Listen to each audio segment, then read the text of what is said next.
10 fingers channel में आपका स्वागत है। आज हम कक्षा 6 की हिंदी में पाठ 5 व्याकरण परिवार इसके अंतर्गत भाषा की बात में प्रश्न क्रमांक 3 एवं 5 हल करेंगे। इसका जो प्रश्न क्रमांक 4 है वो आप लोग अपने मन से हल कीजिए और कहीं कुछ नहीं बनता है तो आप मुझे पूछ सकते हैं। तो इसमें है निम्नलिखित शब्दों के 3 पर्यायवाची शब्द वर्ण पहेली से छांट कर लिखिए। देखिए वर्ण पहेली, वर्ण अर्थात शब्द ही होते हैं, तो शब्द पहेली, वर्ण पहेली ये सब एक ही चीज है।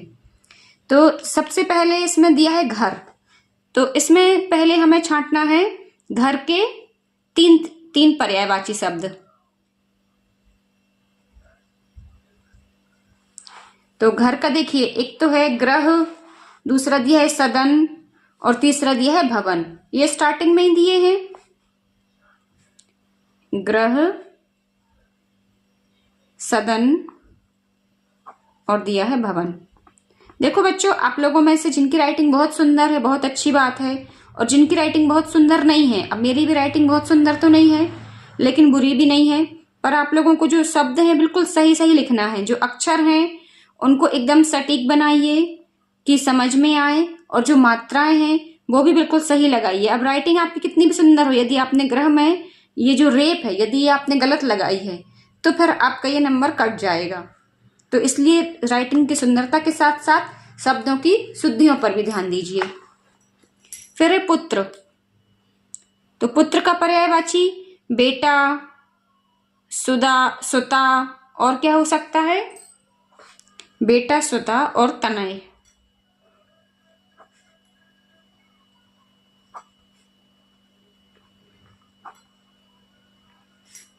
फिर इसके बाद दिया है पुत्री, तो पुत्री का बेटी, बेटा में बा बकरी का आता है। पुत्री का एक तो ये दिया है बेटी, तनया दिया है और सुत दिया है। पुत्र का होता है सुत और बेटी होती है सुता।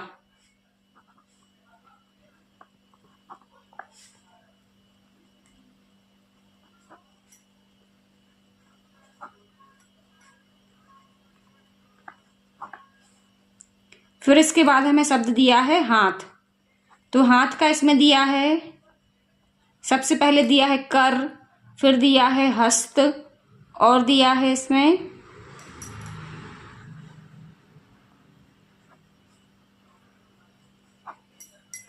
और इसमें देखिए कौन सा दिया है, बाहु। सुना होगा ना बाहुबल, यानी इसके हाथों में कितना बल है वही कहलाता है बाहुबल। फिर हमें शब्द दिया है मित्र, तो मित्र के 3 पर्यायवाची देखते हैं। मित्र का हो जाएगा सखा और दिया है दोस्त, ये तो हस्त दिया है, सखा ये दिया है दोस्त और दिया है साथी, सखा, दोस्त और ये है साथी। तो इस तरह से मित्र के भी 3 पर्यायवाची हो गए। हमें 5 शब्द दिए थे, 5 के पर्यायवाची शब्द हमने ढूंढ लिए हैं। अब हम करते हैं प्रश्न क्रमांक 4। प्रश्न क्रमांक 4 में हमसे कहा गया है निम्नलिखित वाक्यांशों के लिए एक शब्द लिखिए।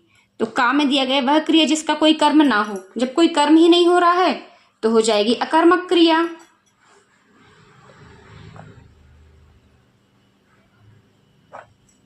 फिर वह क्रिया जिसके साथ कर्म होता है तो वो कहलाती है सकर्मक क्रिया। देखिए सकर्मक और अकर्मक दोनों में अंतर होता है। जैसे राम सो रहा है तो वो हो गई अकर्मक क्रिया क्योंकि कर्म नहीं है उसमें, और राम सेव फल खा रहा है मान लीजिए, या खाना खा रहा है तो खाना तो कम हो रहा है ना, उसके पेट में जा रहा है, तो वो कहलाती है सकर्मक क्रिया। फिर है वे शब्द जिनके रूप, लिंग, वचन या कारक के अनुसार बदल जाते हैं। शब्द हैं इनके लिंग, वचन या कारक इसके अनुसार ही इनके रूप बदल जाते हैं, तो वो कौन से शब्द कहलाते हैं, विकारी शब्द। हमने पिछले पाठ में भी पढ़े हैं विकारी और अविकारी, तो ये कहलाते हैं विकारी शब्द।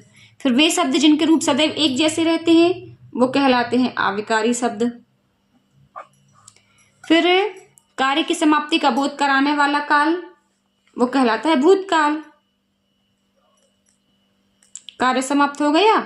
जैसे हमने बोला मैंने कल खाना खाया था, खाया था, कल खाया था, वो क्या हो गया? भूतकाल। कल हो चुका, वो समय बीत चुका।